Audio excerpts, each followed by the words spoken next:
One of the main factors that affect how soon you can achieve financial independence is how well you understand your finances. And hence in this video, I'm going to share with you 7 bad money habits that keep you poor. Hello, my name is Saj and welcome to my channel. Bad habit number 1, not paying yourself first. This is a concept coined by Robert Kiyosaki in his book Rich Dad Poor Dad, that there are 2 types of people. The first one is the one with poor habits and mindset, who pays themselves last, which means when you get a paycheck, you allocate and spend first on unproductive subscriptions, social expenses like e-towels, branded clothing, new release gadgets and so on, and then allocates money to invest for future. That is, if there's anything left. On the other hand, you have rich people with habits where they allocate a certain percentage of their paycheck or business profits, let's say 10%, to investing for their future, and then allocate remaining money based on essentials and leisure based on the availability. This way, you are guaranteed that you're working towards financial independence and you will be self-aware as to where you're spending your money. Habit number 2, building a habit of buying on debt. It is becoming extremely common that most of us want to buy new clothes,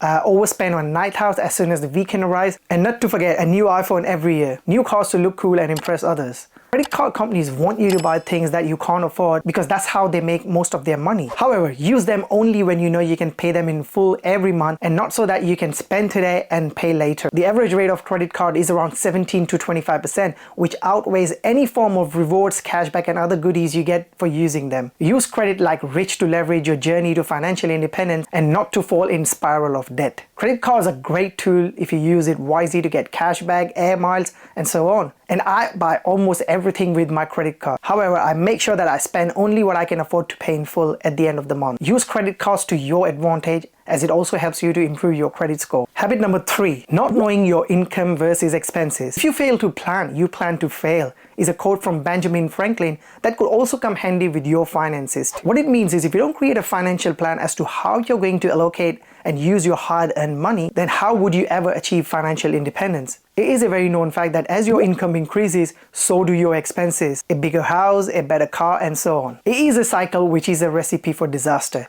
You want to be in control of your finances, and this is where a simple budget tracker can come in handy to make sure that you are allocating enough money towards your goal of achieving financial independence. Habit number 4, this is a classic one, understanding a difference between savings and investing. So now that we have established the fact that we need to be allocating a chunk of money to achieve financial independence, the big question is, what do we do with the money? And this is where understanding the difference between savings and investment comes into the picture. Savings is putting money aside for use in emergency, while investing is using your money to purchase assets with the expectation of generating income and profit. Most of us who manage to allocate some percentage of our paycheck get stuck at this stage and end up putting money in low yield savings account due to lack of knowledge, fear of losing it, and so on. Money sitting in your bank does not grow, thanks to this guy, Mr. Inflation. Hence, it's very important to start investing your money, be it real estate, stock, bonds, crypto, and so on. Number 5, waiting too late to start investing. There will always be a reason not to get started, be it you don't have enough money to get started, lack of knowledge, fear, trying to time the market, thinking it's already too late, or simply not caring. The longer you wait, you are missing on the power of compounding. The more you delay will result you in needing to put more money to get the same result. For example, to be a millionaire, when you retire at a regular age, you need to be investing only from the age of 20 compared to from the age of 30.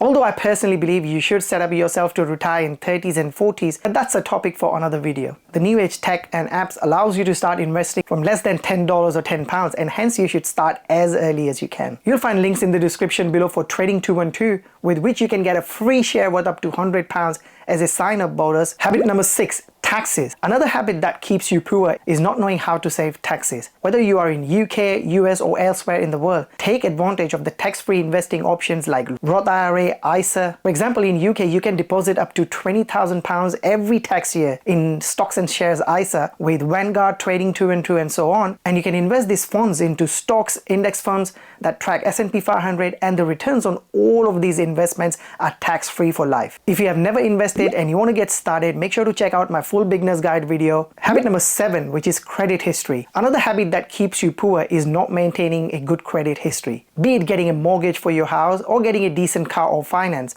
or raising finance for your investment properties. A good credit score will ensure you can get the best rate and you're always approved for credit. A bad credit score will keep you on a spending spree in form of rent, higher interest rate, and so on. If you're working towards achieving financial independence, then it's very important that you keep track of your credit history. and get into good habits like having direct debit set up so that you don't miss out any payment when it's due, and most importantly, paying off credit cards in full every month and so on. It's never too late to turn your bad habits into good ones and getting back on track to start working towards your financial independence. With so many apps, tracker sheets, and resources available today, there isn't really an excuse for you for not maintaining a good financial mindset. So if you haven't started your investing journey yet, here's the beginner's guide to watch next. I hope you found this video helpful. If it did, make sure to subscribe to the channel and like the video and share your thought in the comment section below. I'll see you in the next video.